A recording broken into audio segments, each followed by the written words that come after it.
Hi, it's Charles Matthews here. I'm the architect with Grizzly Bear Architecture and Design. Today we're looking at how to use architectural concepts to give yourself more space when you can't add on to your existing home or build a new home. Hi, this is Charles Matthews, and today we're looking at how to give yourself more space using architectural concepts. Well, the person that we're talking about here is a person who is in a really challenging position. They need more space. They need more space to put stuff, but yet they don't have the money. They have no available resources. They have no available space where they are to add on to their house, their building. It may be that this person, the homeowner that we're talking about right here, is a person who has no additional money to spend and no conceivable way that they could add on to the space. And so, because they have to maximize the space they have, meaning maybe they're in a condo and they have no way to get out of the condo that they're in, and yet their needs are growing exponentially day by day. And so, that being the case, here are some architectural concepts that a person could use in order to assist them in living in the space that they have without adding on. So the first aspect that we look at is the overview of the architectural concepts that are involved. Those architectural concepts are perceptual space, the ideas of order and repose, going vertical and going horizontal. I know that questions can arise, so we'll get into these as soon as we can. So here we go. Perceptual space. Perceptual space would have to do the whole idea of how is it that a room is perceived once you get into it. Okay, if the room is perceived as being small, and it most likely is small, uh, what are some things that you can do to trick the person who is in it into thinking that the room is larger than what it is? Now, this will be based on perceptual phenomena, and so it's not intended to be dishonest in terms of tricking, but it's to help a person feel less confined. And there are some things that you can use. There are things that architects have used throughout the centuries in order to help do this. One of them, which is not really an option in the situation I'm thinking about, but the option would be adding windows to corners of rooms. That allows for a greater perception of space. Another, and this is concerning the situation we're talking about here, would be to add mirrors. Mirrors would be reflecting the light, and they would give the illusion or impression that the room is larger or that there is something else that lies beyond it. And so if another room lies beyond it, then there's the feeling or the perception that there is more space than what there actually is. Another is color, by way of simply adding various types of colors of paint, since the brighter colors that are light, like your yellows, tend to attract, or I'm sorry, they tend to advance in a space, and other colors tend to retract or recede in a space. If you choose colors that, let's say on the side walls, uh, increase the appearance of the length of the space, and then you have on the far wall a color that will recede, that will make the perception of the space, uh, when a person's inhabiting it, it can make the perception of the space appear to be larger. So if you're using color in combination with mirrors, then you have the capability of enhancing the perceptual aspect of space. And the final one that we're going to look at is obstructing objects. There are things like plants that you could conceivably add to a space that can be used as a screen. And having layers of screens inside of a room give the impression that there are things beyond what is happening in the immediate vicinity, and so that increases the perceptual aspect of space. It doesn't have to be plants alone. It can also be built objects like bookshelves. The bookshelf, if it is designed properly and can be freestanding, that can be an excellent way of dividing up the space. So the first thing you look at in terms of how to give yourself more space using architectural concepts are the perceptual space aspects, the perceptual space phenomena. Next, we'll look at order and repose.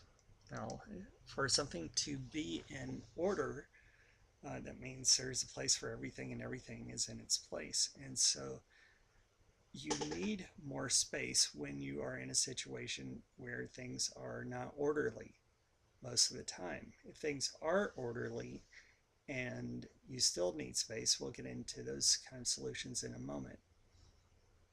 But what having order does is it creates a feeling of peace and rest, and it gives you a situation where you can the inhabitants of the space can have tranquility and repose, meaning their heart rate isn't up and they can breathe easy and things are pleasant. Okay, so the way you get into that and deal with it is less of an architectural idea and more of a just a common sense idea. You live your life according to priorities. Okay, there are some things you may have acquired throughout your life that you just don't need anymore. And if you are in need of cash, what better thing could you do than to sell those things? We have a lot more resources available to sell things, such as eBay, such as Amazon, where if you have things that you can sell and those things are basically clutter to your life, do what you can to remove those things. The last resort would be obviously throwing them away. But think about it. Is having a peaceful life more important than having a bunch of stuff and having a feeling of agitation all the time? Well, you're the only one who can answer that in your situation. But the attention that is required in order to think of all the various kinds of things can be a distracting influence in and of itself. And so as much as it's possible, you want to try to get by with as few things as you can in this kind of a situation. Okay, and I'm not espousing minimalism as a lifestyle here, although some would say it's a great thing, nor am I espousing materialism. I don't think that either, as far as an extreme is concerned, would be necessarily healthy. But the whole point is you need to live your life based on priorities, based on the things that are most important to you. So it may be that you would need to sell your things, maybe by putting things in order and selling the things you don't need. That could give you cash that you need in order to do the things that you need to do. So selling your things. And the other is cubing out your space. Okay. Think of the game Tetris, right? If you haven't ever played it before, basically it's kind of like there are blocks coming down from the top of the screen to the bottom of the screen. The blocks are arranged in different configurations, and your goal is to, as quickly as those blocks fly down to the bottom, to arrange those in a way to where you don't get too many rows stacking up. And so intuitively what's going on is you are training yourself in the process of cubing out space. Now, I don't know the history of that game, or if it's basically a mechanism that was used in order to train workers in order to be in industrial situations. But the idea is helpful in that you use each available space that you have access to in order to utilize and have a place for everything and everything in its place.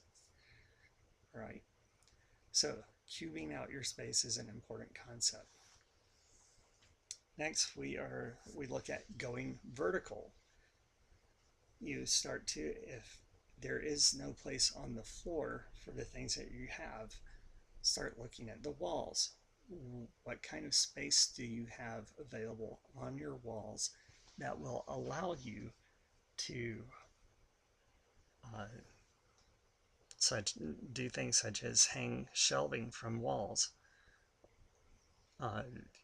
You go vertical. Go vertical means you look at the vertical surfaces. You look at the wall, see if there's any space available there, and start putting things on there like shelves in order to hold the things that you need to keep. Another aspect of going vertical is looking at the corners of the rooms that you're in. Now, there are various types of furniture out there that can fit in corners. Basically they're triangular in their shape. They fit in corners and they don't add much to the walking area or the area where there needs to be circulation through the space, or even to it's not going to be that impacting to all the various other pieces of furniture that you have.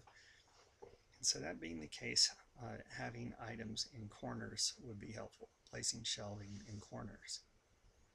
And finally, we look at going horizontal. Well, I'm not talking about the floor, I'm talking about the ceiling. Using the ceiling as a means of storage by way of suspending shelving from the ceiling. There can also be beds suspended from the ceiling. There can be beds that, going back to the going vertical suggestion, the Murphy bed, which the bed can be folded up in the day, and it folds up and attaches to the wall surface, and then at night it falls, or you can lower it down to where it is on the floor. There has to be a dedicated space on the floor for it to land, though. Otherwise, there is no real point in that. But the whole point of going horizontal is using the ceiling as a means of not only storage, but also things such as suspending a bed from a ceiling, or suspending other items, whatever they may be. If you need the space and the space is on the ceiling, then you've got the space. So this is not a enviable position to be in a situation where you need more physical space in order to keep your stuff, but you have no resources to be able to do it. But hopefully the concepts I've given in this video can help assist you in bringing a little bit more order to your life, and in bringing more order you'll have a more peaceful and happy life. So thanks for your watching this video, and feel free to subscribe to our video list and our playlist for more videos as they're posted. Hi, this is Charles Matthews. Just wanted to say thanks for watching the video. If you have any thoughts or comments, feel free to leave those below. Visit our website at grizzlybeararchitecture.com. This video is one in a series of videos that address various issues surrounding architecture and our practice of architecture and grizzly bear architecture. And if you have any thoughts or comments, I'd really appreciate those. Thanks.